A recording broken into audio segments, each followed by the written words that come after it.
An ancient village called Huangling stands on the mountain. September is the harvest season here.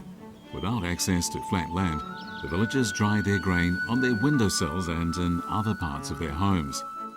This is referred to locally as autumn drying.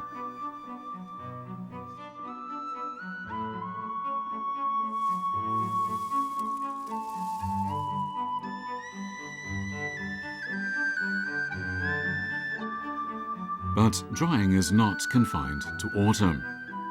Huangling receives plenty of rainfall, so drying pans are used for a variety of products all year round.